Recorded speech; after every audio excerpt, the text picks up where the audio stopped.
Latvia Weekly, your independent guide to the news in Latvia, with your hosts Otto and Joe Horgan.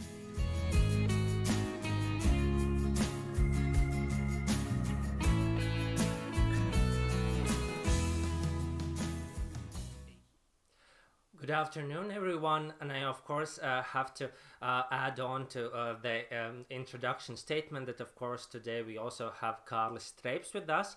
So welcome to episode 81 of Latvia Weekly, and we'll try to do it on our own while our co-host and producer is quite busy. And so first of all, let us congratulate our co-host Joe Horgan and his wife Liga Horgana with welcoming another bundle of joy to their family, their daughter Airisa.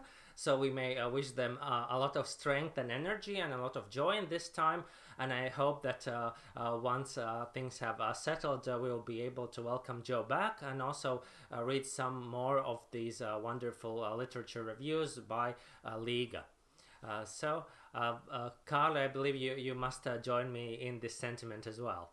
I do, and I'm particularly looking forward to two children pulling the microphone away from Joe while he's trying to do his podcast, not just Esther alone. Exactly. So they now might have duets at least. So, and we know that Esther has quite a strong voice and strong opinions on some issues, and certainly we expect that Airisa will follow suit. Today we will have a number of domestic issues, some international stories, and also a very special moment in history that, of course, Kārlis will be able to tell us more about.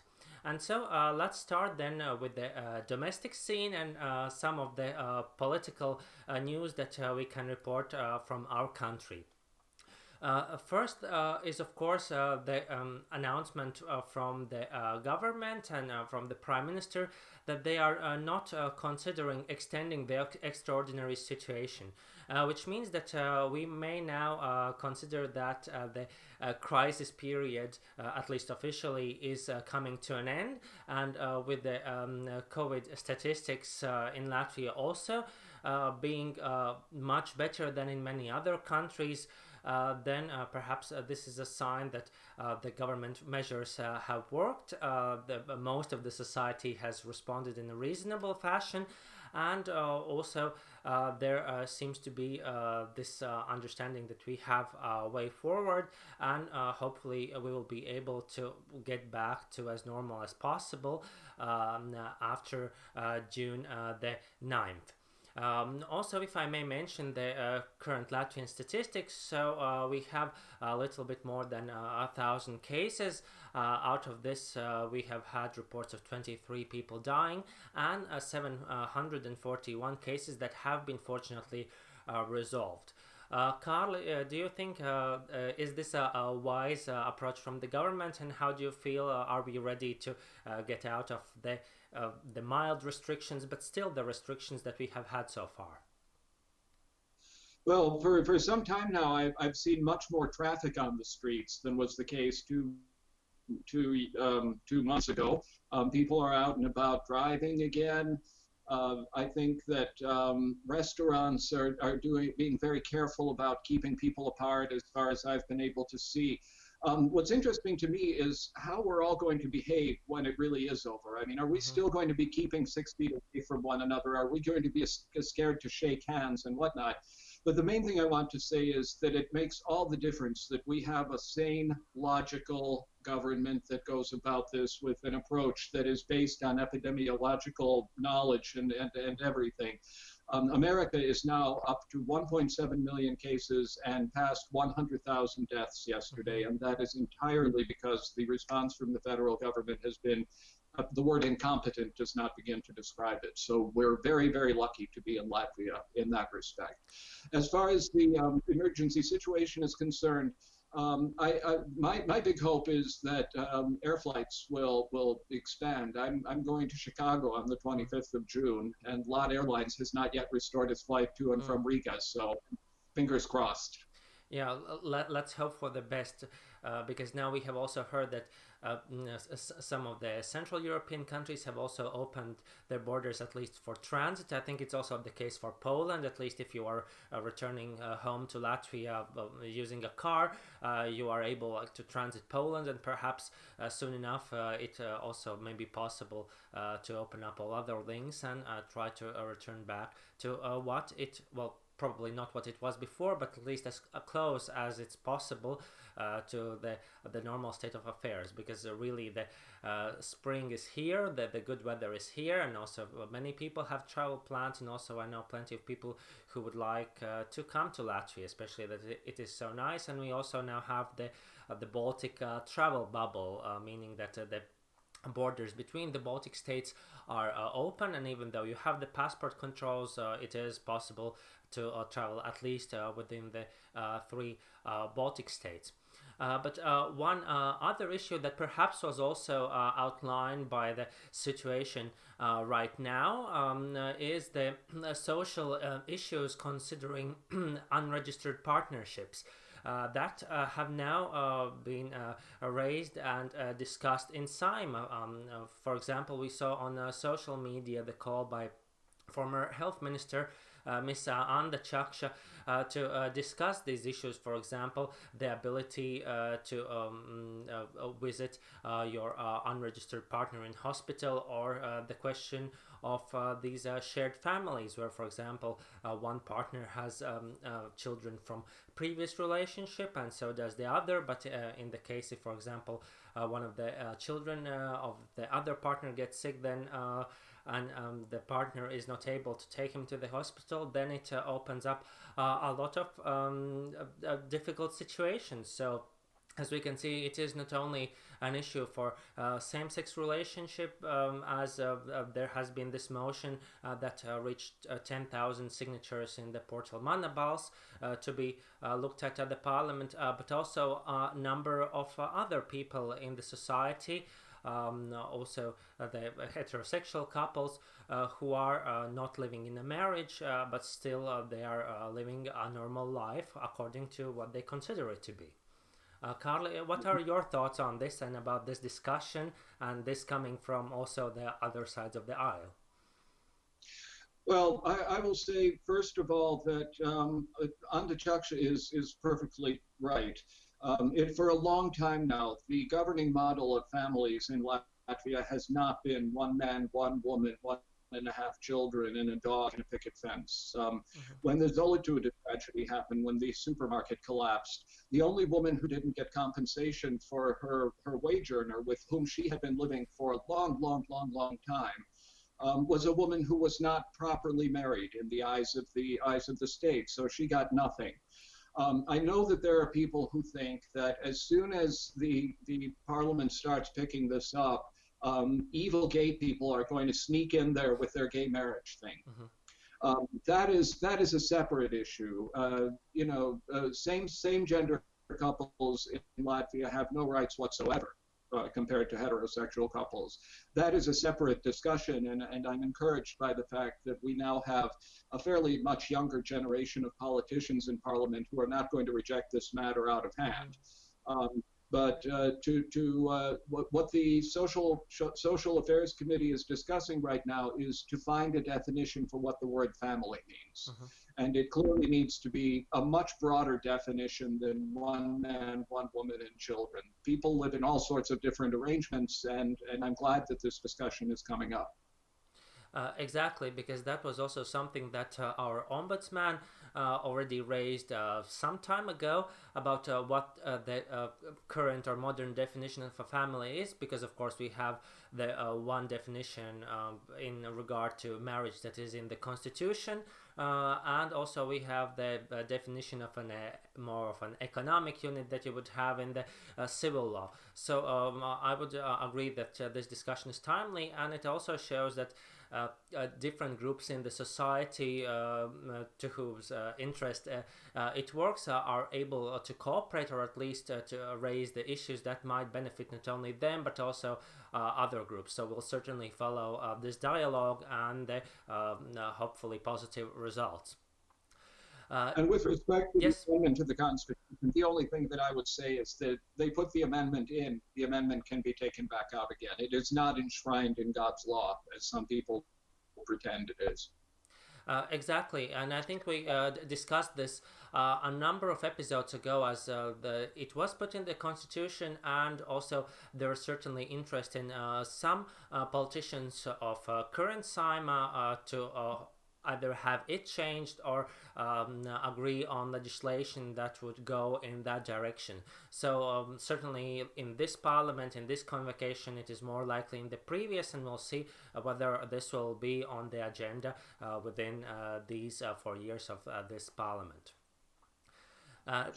Now, if we continue to some other issues, another notable headline that I think we have to discuss is some of the issues that the State Revenue Service is having in its management, as the State Revenue Service head has been put under investigation by the Ministry of Finance in regard to some human resource decisions, namely the rotation of one of the employees who was in charge of dealing with complaints and accusations against high-ranking civil servants at the State Revenue Service.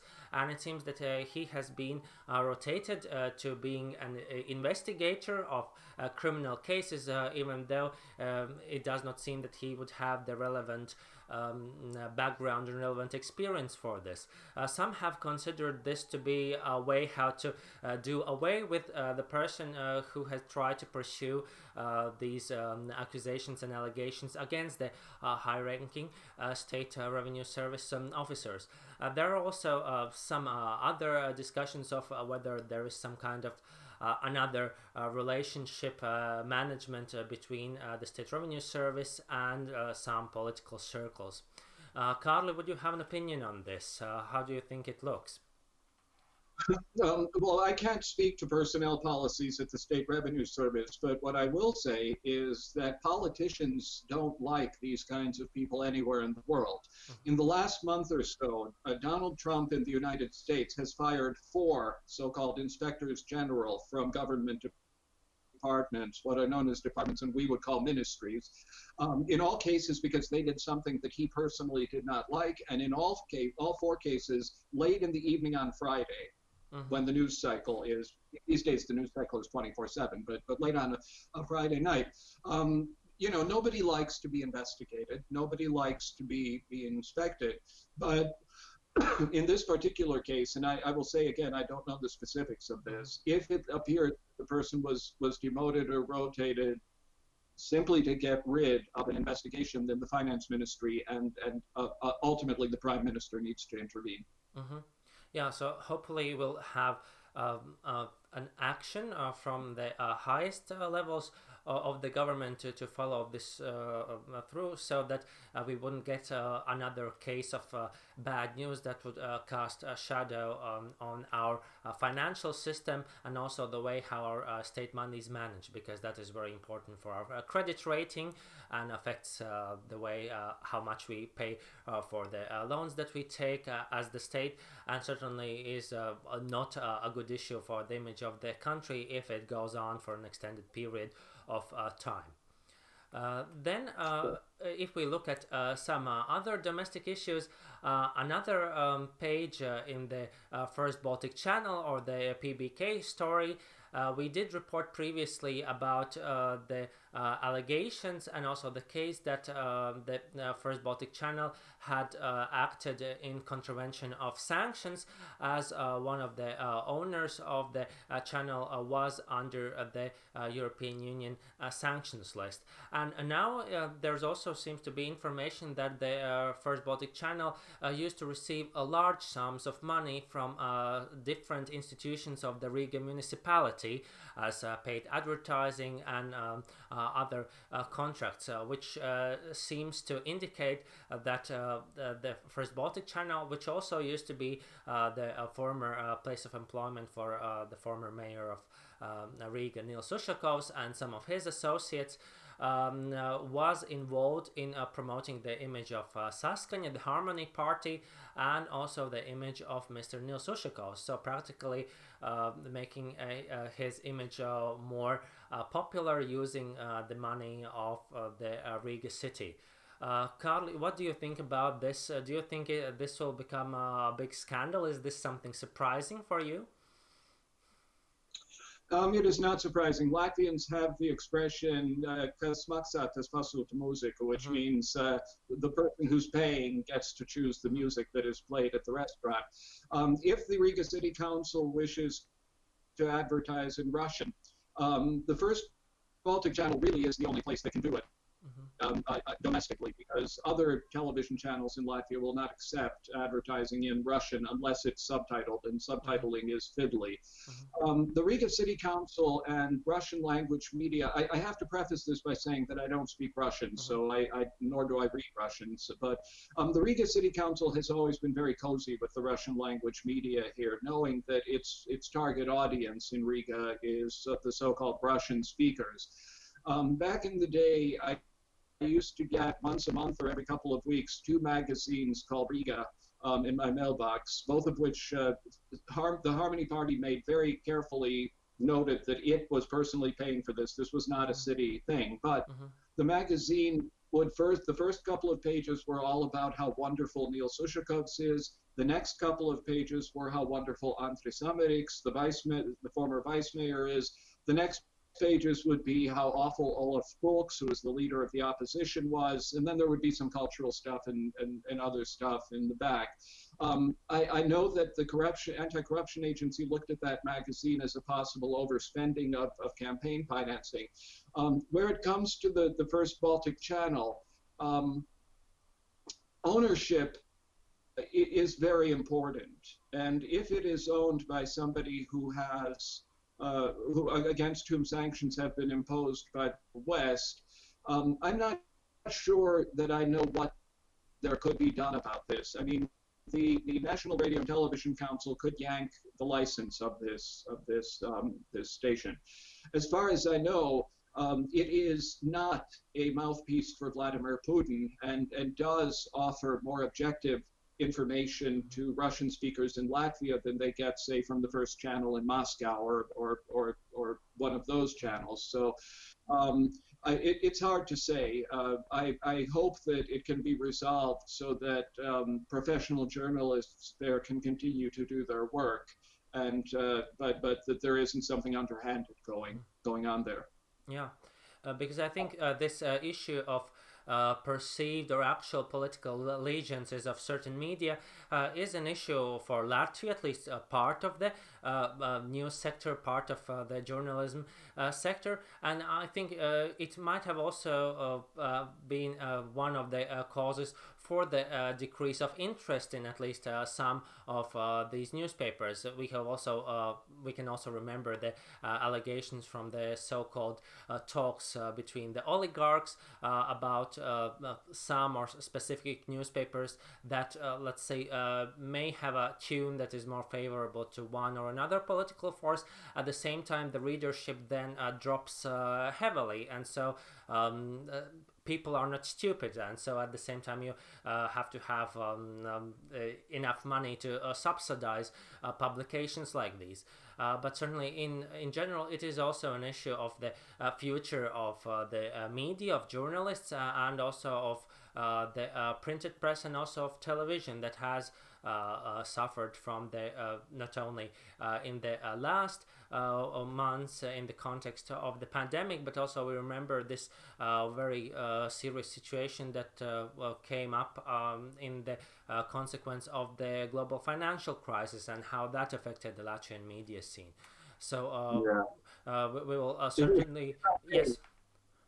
Yeah, I was very proud to find my name in the transcripts of those oligarch discussions, because what they were saying, once they discussed how they were going to reapportion the various newspapers and stuff, and certainly the newspaper Diena, which used to be a very serious newspaper, has completely lost its track ever since the oligarchs took over. They said, too bad we can't do anything about Radio Latvia and that damn Strapes. Yeah. which is, I think, exactly this big issue behind this, and why some of these political actors are trying to get this influence, and we should keep that in mind when we look at any structural reforms, when we look at either private or public media. And something that we will certainly follow in the developments of the media policy of the current government and the current parliament. Now, if we look closer back at the parliament that we just mentioned, another story that keeps on going for 2 weeks as a major headline is the question of Martin Bondar's bank management or mismanagement ruling, as it turned out to be an issue between the constituting parties of the Development 4 and also their partners for the Riga municipal election, the Progressivia. As we previously reported that there was a ruling that Mr. Bondars, along with other former people who were in the board of Latvijas Krājbanka, were found well, we cannot use the term guilty because it is not a criminal proceeding, but we may use the term that they were found responsible of the mismanagement or the lack of oversight in regard to some loans that ended up losing the bank 15 million euros. And so now these couple of board members have to, in a solidary fashion, repay this out of their legal income. And Progressivia were the first ones who made the public announcement that Mr. Bondars should resign, well, not as a member of the parliament, but as the chair of the Budget and Finance Commission. And afterwards, the Movement 4 also followed suit in addressing a public letter to Latvijas attīstībai, or the for Latvia's development, whose member Mr. Bondars is. And it seems that there has certainly been a lot of discussions about this, but the decision has stayed the same, as Latvijas attīstībai announced that they did not have a majority to move to have Mr. Bondars removed, so they will let him stay. And it seems that the Movement 4 has announced their reservations, but there is nothing really within the party or the party union institutions that they could do to address this any further, other than Mr. Bondars taking any decision by himself. Kārlis, what are your thoughts on this? First of all, I don't know what the court was thinking, but it seems rather ludicrous to me to expect 6 individuals to repay 16 million euros out of their legal income. That would take hundreds and hundreds and hundreds of years. And I know that Mr. Bondars, I've talked to him about this, is having his wages garnished and his other income garnished. But how much can there possibly be every month? Apart from that, I don't know that the fact that the bank collapsed and that these people were found liable for mismanagement disqualifies Mr. Bondars from being the chairman of the budget committee. I agree that it looks a little iffy, but God knows this is not the most egregious case of members of parliament in Latvia getting themselves into hot water and pretending that nothing is wrong. I mean, we've had MPs who have been convicted of vote buying. We've had an MP who sold his automobile in Lithuania so that he wouldn't have to pay taxes on it in Latvia. That kind of thing has been going on for a long time. I don't see this as the most outrageous situation. All the more so because I'm sure that Mr. Bondars and the other people involved don't believe that they were really personally responsible for the collapse of the bank. There was the Russian who yanked all the money out of the bank before it collapsed, and he is surely more responsible for what happened. I think he was a Russian, but for more responsible for what happened. Yeah, so we'll see if there will be any further steps taken, such as appeal at the Constitutional Court or the European level. I have to agree that even his critics even when calling for his removal from the position at the commission, did not question his mandate as the member of the parliament, because they did concede that, of course, their voters gave him the mandate, even though they knew that this case is going on, and certainly did not perceive this as a major obstacle of him being the member of parliament. But it seems that it might remain an issue between the Latvijas attīstībai, the Latvian development, and the party and the movement for, and we'll see how Progresīvie, their partner at the Riga municipal reaction, will react to this in the run-up to the Riga city election. Now, if we talk about something less controversial and something more joyful, I'm very glad to announce that the most polluted location in Latvia has been cleaned up, as 33,000 tons of acidic gudron, which apparently is what remains after oil is refined using sulfuric acid. That all 33,000 tons of it have been removed from Inčukalns ponds, where these remains of this waste was, and posed a threat to anyone who would come into contact with it, and also the groundwater around it for over than 30 years. And so this is another successful application of the European Union co-funding, because it wouldn't be possible, it seems, without it. And I think it's certainly a good benefit for the people living in Inčukalns, and also for us in trying to deal with another legacy of the Soviet industrial heritage, where environmental concerns were not a big issue. Kārli, I think you must also be happy to hear this news. Yeah, I don't have much to add to this other than to second the fact that Latvia was very smart to join the European Union, because this is not the only cleanup project that the EU has helped to finance. And for that matter, it's not the only project that the EU has helped to finance in other areas of the world as well, so, or of the Latvian economy as well. So that was a good decision by the politicians back then. And it's good that the European Union was willing to accept a small and rather corrupt country.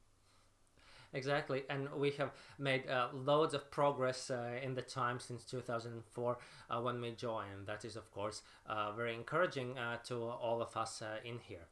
Another very good news that I'm happy to report is that, a number of episodes ago, we reported the situation in connection to Liepājas Metallurgs, the metallurgy factory in Liepāja that had a very long run since the at least I think more than a century, and was one of the major factories and major heavy industry companies in Latvia that actually contributed at times up to 1% of our GDP. And we did report that it went bankrupt, and there were some attempts to try to bring it back to life, which are still to yield results similar to what the Liepājas Metallurgs was doing. But it seems that, there is the saying that nature does not enjoy a vacuum or an empty space, and in some of these empty spaces that the bankrupt Liepājas Metallurgs left, a new conveyor belt factory employing 60 people in Liepāja is going to expand, and will build a new factory building which is worth 10 million euros. And it seems to be at least one clearly a good thing out of the pandemic for Latvia, because this specific company deals in a special kind of conveyor belts that are dealing specifically with postal services, and these are used for companies such as Amazon and others that are certainly overwhelmed in these last couple of months, and probably also will be in the future as people spend more time at home, either just in general as a result of the restrictions, but also in the changing work habits and the work organization in the companies. So I think it is also a very happy news for everyone, especially people in Liepāja, that it is not exactly following the steps of Rust Belt cities in other industrial countries, but there is this potential for some renewal of economic growth. And now, if we continue to international news, there are some three stories that I would like to discuss with Kārlis, and we will also be happy to hear your feedback in the comments and letters that you send us, because of course we have to discuss international stories, especially those ones that have importance to Latvia. Yes. Can I say something about Liepājas Metalurgs? The first thing is that it may have contributed 1% to Latvia's GDP, but Liepājas Metalurgs was a teensy little company on the global stage of steel production, and so it wasn't really viable in the international arena, especially since it was being run very poorly. But the comparison is to the VEF factory, which was a big electronics factory in Riga, which, like Liepājas Metalurgs, went way back into pre-Soviet times and pre-independence times. And like Liepājas Metalurgs, when the Soviet Union collapsed, it lost all of its market and it basically collapsed. But there too, smart people with good ideas use the equipment of VEF to manufacture other things. So I think that it's wonderful what's happening in Liepāja. I agree with you. Exactly, as it was an issue, as so many people were employed in this company, Liepājas Metalurgs, and it certainly became an issue when many of them were let go. And I also know of cases of people that also went abroad because in their specialization they could not find a job here. So we can all agree that this is very good news, and we'll see how they fare with this investment. And if we look at other investments and other issues of economic recovery, that brings me to the first international story that I would like to discuss, which is the European Union recovery package that has been proposed by the head of the European Commission, Ms. von der Leyen, and they have been considering it to be something to the effect of 750 billion euros, and Latvia has it seems to be that we have been earmarked for approximately 3 billion euros to receive in the form of grants and other support measures as a way how the European Union could deal in solidarity with the effects to the European economy of this pandemic. It seems from the reports, I understand they will take the decision today, and I do not have it yet, but from what they have proposed was, of course, that many of these funds and grants would go to the countries most affected, such as Italy and Spain, but I'm also glad to see that the Baltic states should also receive this amount of money. That seems to be almost equal or very close to that which was considered to be the additional or extraordinary expenses that were planned or outlined from the Latvian budget to deal with the issues nationally.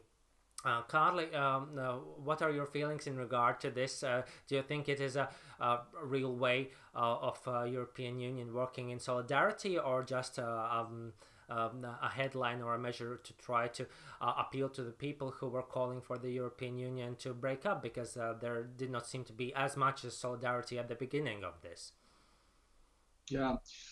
First of all, the money that's coming from Europe is not the same as the money which the Latvian government has set aside for these things. Part of the Latvian money is meant to bolster the aforementioned tax agency at a time when people aren't paying taxes because restaurants are closed, for example, so they're not paying their taxes. I think that this is the main thing that I want to say about this is look how the whole world has suddenly accepted socialism. This idea of redistributing the wealth, it was forced by the COVID-19 thing. In America, they've already passed something like $3 trillion in aid to various states and entities and companies and whatever. It'll be interesting to see how this all shakes out, because you're right, these are going to be grants, not loans. And we have to think about what that's going to mean for the European Union's overall budget, what it's going to mean for the common agriculture policy, whether that means that there is going to have to be trimming in some other areas which would normally be financing for Latvia. It's a good thing for the European Union to be doing. I understand that President Macron and Chancellor Merkel have both signed off on this, which basically means that it will get done. But we will have to wait and see what the effects will be. Mm-hmm. Exactly, because we have to remember that the discussion and the debate on this is very complex. It is not only, let's say, South is looking to the north of Europe and this tit for tat. It is not only this economical aspect or the perception of how things are run in one part or the other part of Europe. There are many other considerations also in the case of Latvia and the Baltic states. On the one hand, we saw that there was this interest from the South European countries to have this money to be given away in a much more liberal way. At the same time, of course, Germany, the Netherlands, and the Scandinavian countries were not so fond of that. At the same time, for Latvia and the Baltic states and the Southern European states, on the one hand, there is issue of migration, where the Southern Europe is more affected, and it's the question about the solidarity that is expected from the Northern Europe. On the other hand, the Baltic states and Central Europe is at the eastern flank of Europe and of the transatlantic sphere, and we do have the military support from also Italy and Spain, which has its troops also in Latvia, to express their solidarity in the field of security and defense. So it is always a very complex negotiation, and I hope that today they were able to find a good solution to this. And if we go further and also touch upon these military defense and security aspects, then another important story is on the Canadian troops that are in Latvia and the way how they have been targeted apparently by Russia in this time in the context of the threats that have been perceived from the pandemic. And Canada, as we know, is the main country that is responsible for the enhanced forward presence troops. So those are those army units from our allied countries that have been located in Latvia in the last couple of years as a result of the recent NATO summits to enhance NATO presence in this part of the alliance. And so it seems that it is not a way to overlook or like to look for sympathies. It is another way how to try to use this pandemic for political means, and we shouldn't be naive. That is what major powers such as Russia they would certainly be interested in doing. The main thing is to keep up our the media literacy and also to double check what we are reading, especially that we are now getting more and more information from the so-called non-traditional sources of information. And certainly we will also be here to try to report on some egregious cases of fake news and try to put out the stories as straight as possible. Then the third story that I would like to bring... Wait. We're still on the second story. Yes. Back when the Canadians were only still planning to come here, the Russians started spreading propaganda to say that the base at Ārzemnieki, which is where the whole operation is centered, wasn't ready for them, and the Canadians would have to sleep in tents with no toilets and whatever. The commander of the Canadian forces said, "Listen, we're Canadians. We have slept in tents in when it's minus 50 outside. We're not afraid of no tents. This is just Russia being mischievous." Yeah, and so hopefully this case will be treated with more serious attention, and I think it has been, as we see that it is not only this, let's say, these games or some instruments how to try to get some people irritated, but it certainly have been intended to try to decrease the morale of these troops and the willingness of our allied country to be here. And I have to apologize for Carlos of perhaps going a little bit too quick over the stories, but now that I'm both hosting and producing, we are now trying to be more punctual as usual and try to keep within our 60 minutes limit, and hopefully we'll be able to do it. But certainly, thank you for this comment. That certainly was also part of the story. If we now go on to the third story of the international news, it is the question of Rail Baltica and the recent decision of the Estonian Supreme Court that has cancelled local route planning in Pärnu district, which is southern Estonia. And it is interesting that this news comes at a time when the construction of the Rail Baltica sections in Latvia are about to start this summer.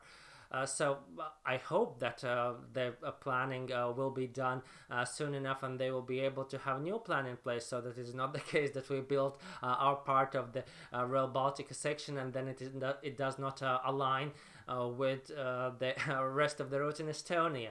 And I have heard also some jokes in regard to this story that, well, now as long as Latvia is connected to the rest of Europe via Lithuania, then of course perhaps this story is not so worrisome to us. It may be for some people in Tallinn. But certainly that is something that we have to follow, and let's hope that it is an isolated incident that they will have the chance to resolve.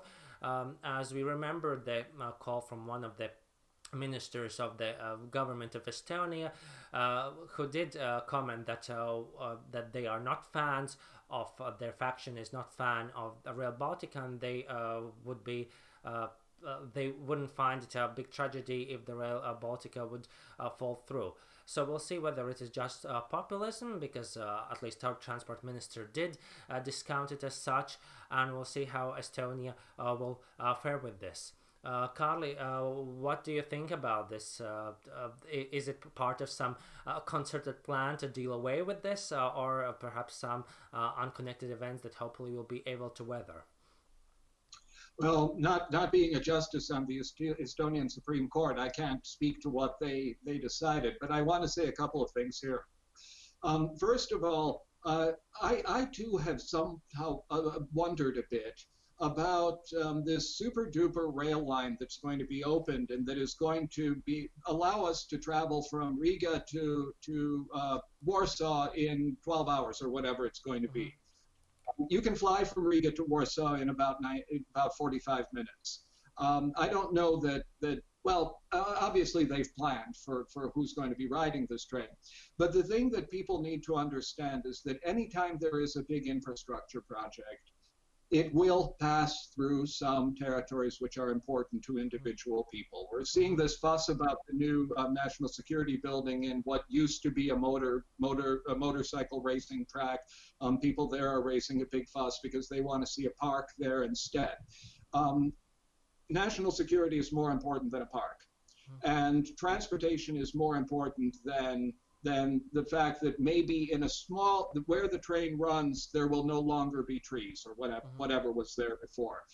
So I hope that the Estonians will be able to find a route around whatever the Supreme Court didn't like, and that eventually the project will get done, if only because it's going to mean vast improvements to the city center in Riga in terms of also local transport.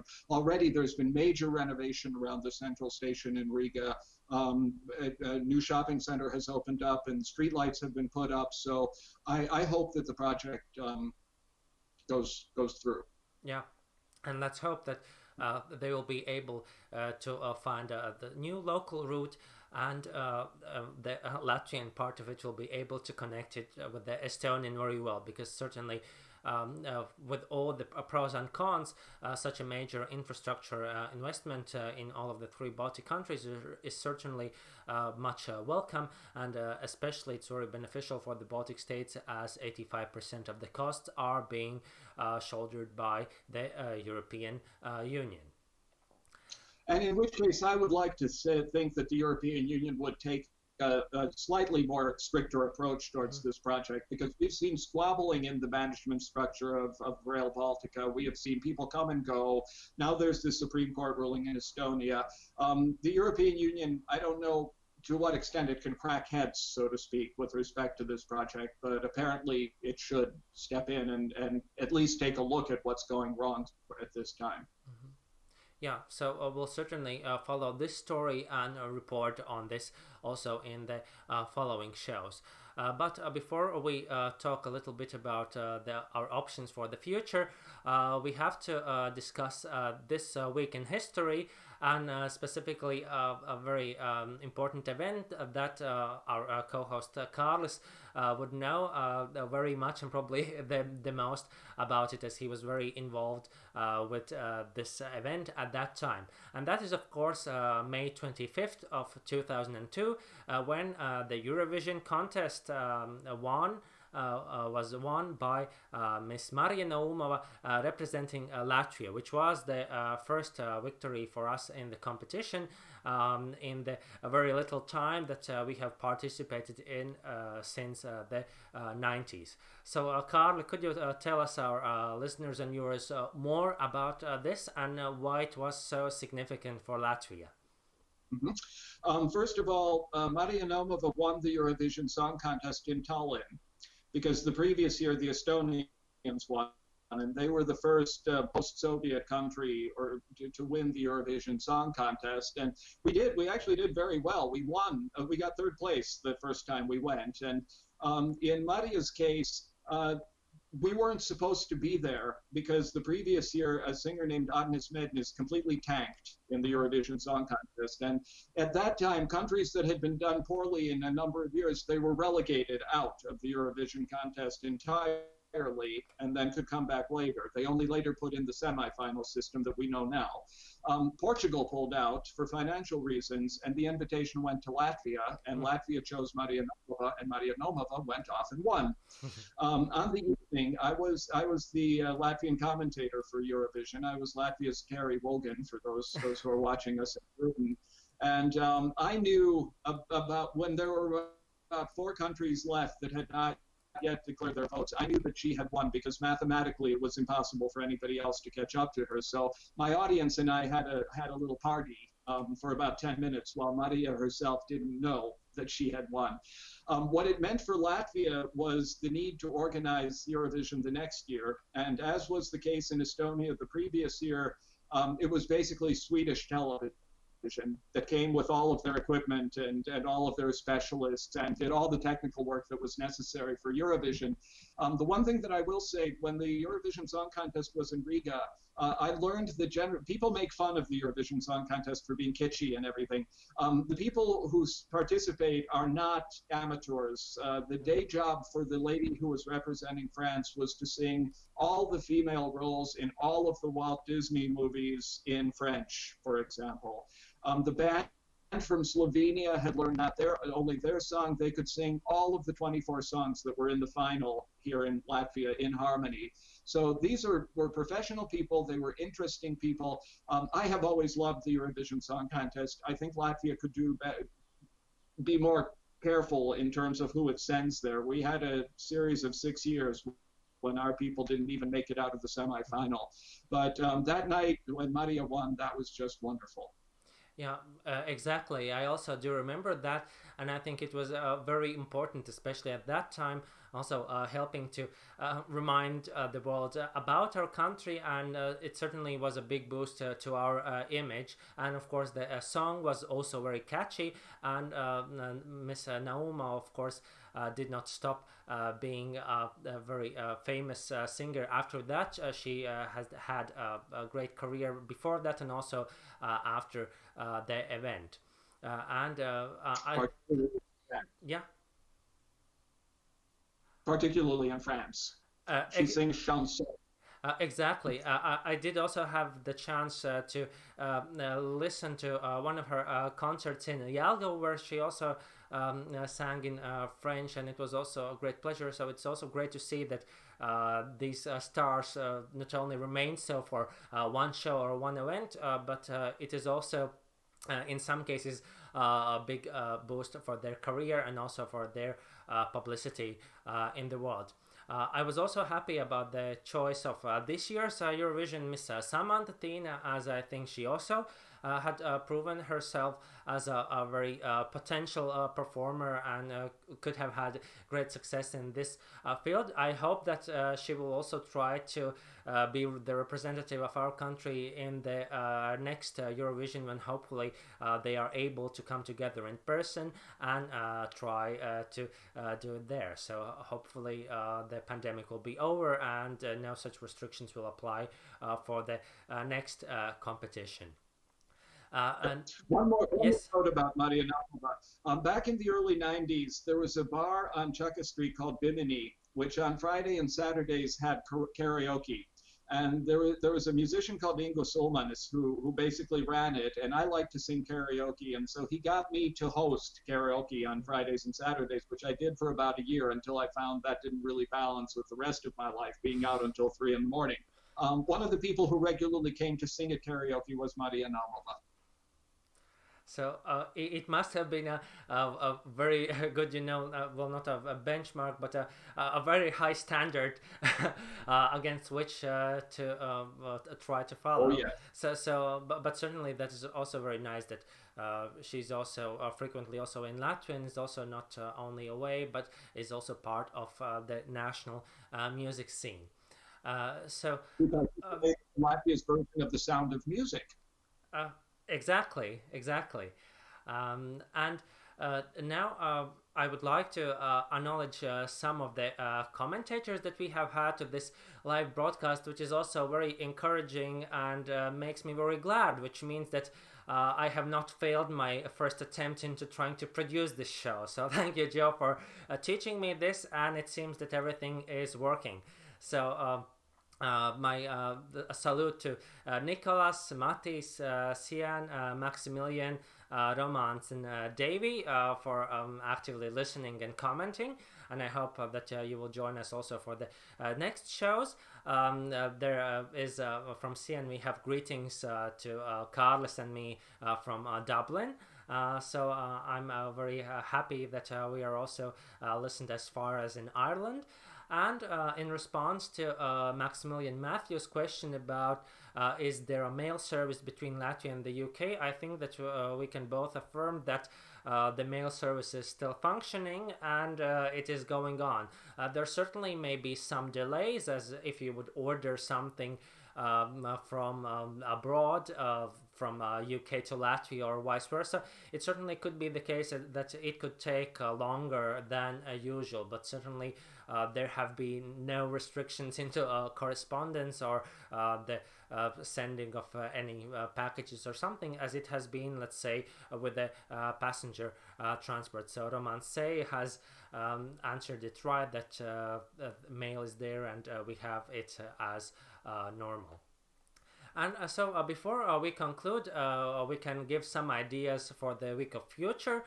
Perhaps on my behalf, I could recommend to try to use the Baltic travel bubble, so there are opportunities not only to see Latvia but also our beautiful neighbor countries, Lithuania and Estonia. I had the chance to visit Lithuania some days ago, and it was very beautiful there, and interesting to see that, for example, there they have taken and still are taking the restrictions much more seriously. For example, it wasn't possible to enter a supermarket without a face mask on, which is certainly not the case here. I think, Carlos, you can confirm that. But it is glad to see that the borders are open. Only recommendation on from me is like not to forget your documents, your ID and passports, because the borders are open, but they're checking the passports. And also taking from the experience of my friends, if you have a rented car, make sure that you have the original documents with you instead of the copy that they just usually give you, so that at the border there would be no problems, as we remember the time before Schengen, when we had to do this all the time. And I think Carlos will agree with me that that is also something that we don't miss, especially as we are now in the European Union and in the Schengen zone. Carlo, would you have any suggestions for our viewers, like what to do in Riga, or what things to do in this time when we await the end of the extraordinary situation? Yeah, not particularly, other than to watch my television show each evening at 10:30 on Riga TV 24. But I remember that I was going to a conference in Vilnius, and there was a long line at the Latvian border. After we got through the Latvian border, we drove 50 yards, and then there was a line for the Lithuanian border. I am very glad that that is gone. And the last thought that I would like to share, I hope that some of our viewers have written to say that you, Otto, need a more interesting background behind you. Oh, exactly, and that's certainly is something that we will look forward to, and hopefully something that all of our viewers for sure will be able to listen in one of our next episodes. So thank you very much, Kārlis, for being here and helping me with this.